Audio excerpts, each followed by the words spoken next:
प्रयास IAS academy Rudauli में आप लोगों का बहुत बहुत स्वागत है। आज हम आपको हिंदी का जो वाच्य है वाच्य को पढ़ा रहे हैं। तो वाच्य में हमें ये देखना है कितने प्रकार के वाच्य होते हैं। वाच्य 3 प्रकार के होते हैं। अगर हम इंग्लिश में देखते हैं तो इंग्लिश में 2 प्रकार के वाच्य होते हैं। एक कर्तृवाच्य होता है, दूसरा होता है कर्मवाच्य। ठीक है, अंग्रेजी में 2 प्रकार के वाच्य होते हैं, उन्हीं को हम वॉइस कहते हैं। एक वॉइस होता है एक्टिव वॉइस, दूसरा होता है पैसिव वॉइस। ठीक है, एक्टिव वॉइस और पैसिव वॉइस। लेकिन जब हम हिंदी में आते हैं तो हमें 3 प्रकार के वाच्य मिलते हैं। एक कर्तृवाच्य होता है, एक कर्मवाच्य होता है और एक भाववाच्य होता है। तो सबसे पहले हम यहां लिख रहे हैं वाच्य। वाच्य के कितने प्रकार हैं?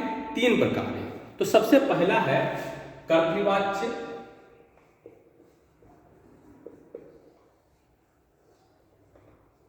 कर्तृवाच्य क्या होता है? जब क्रिया द्वारा कर्ता को प्रधानता दी जाए, जब क्रिया द्वारा कर्ता को प्रधानता दी जाती है उसको कर्तृवाच्य कहते हैं। ठीक है, जब क्रिया द्वारा कर्ता को प्रधानता दी जाती है उसे क्या कहते हैं? कृत्यवाच्य कहते हैं। जैसे जब क्रिया द्वारा कर्ता को प्रधानता दी जाए उसे कर्तृवाच्य कहते हैं। जब क्रिया द्वारा कर्ता को प्रधानता दी जाती है उसे कर्तृवाच्य कहते हैं। जैसे वह पत्र लिखता है, जैसे वह पत्र लिखता है।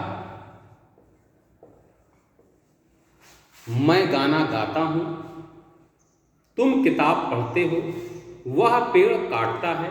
तो हमें यह ध्यान रखना है कि क्या किसी वाक्य में कर्ता पहले आया है, मतलब कर्ता उसमें प्रधान होने का कार्य कर रहा है, मतलब मुख्य होने का कार्य कर रहा है। तुम बाजार जाते हो, वह खाना खाता है, मैं उसे बुलाता हूं। तो क्या हमने देखा? कर्तृवाच्य क्रिया जब किसी कर्ता को प्रधानता देती है तो उसको हम कर्तृवाच्य कहते हैं। जैसे तुमने यहां देखा वह पत्र लिखता है। ठीक है, क्या देखा? वह पत्र लिखता है। दूसरा हम देखेंगे कर्मवाच्य।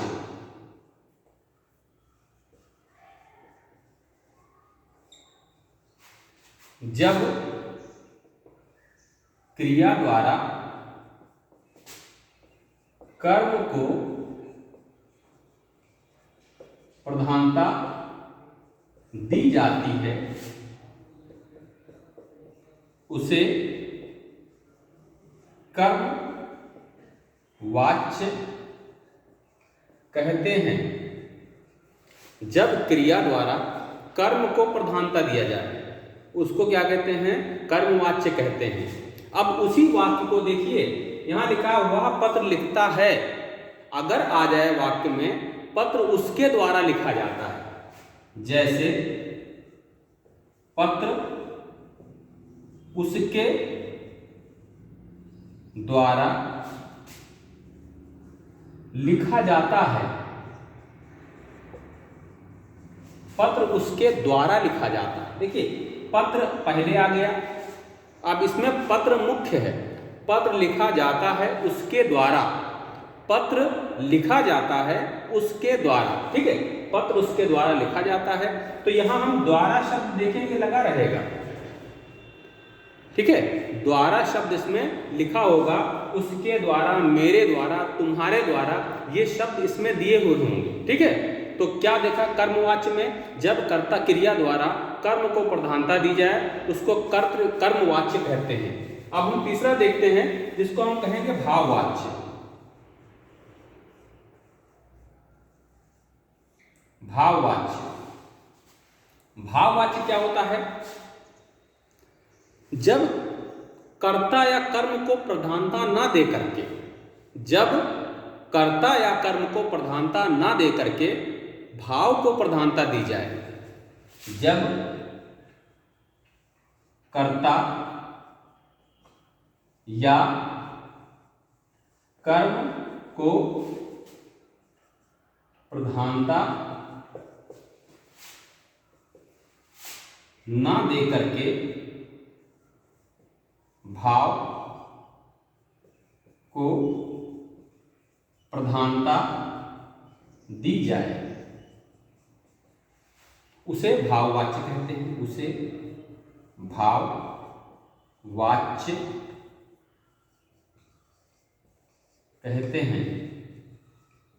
ठीक है, जब कर्ता या कर्म को प्रधानता ना दे करके किसी भाव को प्रधानता दी जाए, उसे भाववाच्य कहते हैं। जैसे अब मुझसे चला नहीं जाता, अब मुझसे पत्र लिखा नहीं जाता। जैसे हमने इसमें देखा कि पत्र लिखना, तो हम यहां लिखेंगे अब मुझसे पत्र नहीं लिखा जाता।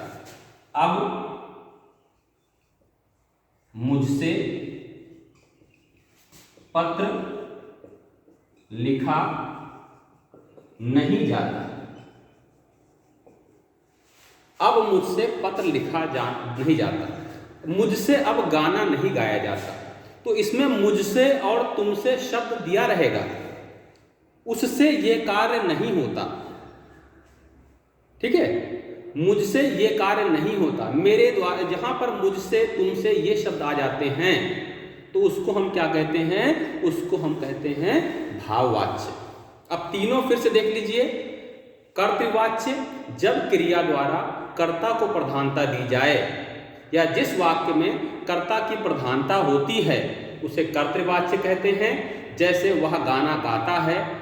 और जब क्रिया द्वारा कर्म को प्रधानता दी जाए, या जिस वाक्य में कर्म की प्रधानता होती है, उसे कर्मवाच्य कहते हैं। जैसे मेरे द्वारा गाना गाया जाता है, उसके द्वारा खाना खाया जाता है, तो ये कर्मवाच्य है। और जब क्रिया द्वारा या जब कर्ता या कर्म को प्रधानता न दे करके भाव को प्रधानता दी जाती है, उसको भाववाच्य कहते हैं। जैसे अब मुझसे चला नहीं जाता, उससे अब दौड़ा नहीं जाता। ठीक है, तो अब ये क्या देखा तुमने? तीन प्रकार के वाच्य देखे, कर्तृवाच्य, कर्मवाच्य, भाववाच्य। हम आशा करते हैं कि ये तीनों वाच्य आपका तैयार हो गया होगा। अगर इसमें कोई भी अधूरा रह गया है, नहीं समझ में आया, तो आप कमेंट में बताइए, उसको दोबारा हम फिर से समझा देंगे। ठीक है, तो अब इसको आप तैयार करते रहिए। नेक्स्ट डे हम नेक्स्ट टॉपिक लेकर के आते हैं। धन्यवाद आपका बहुत बहुत।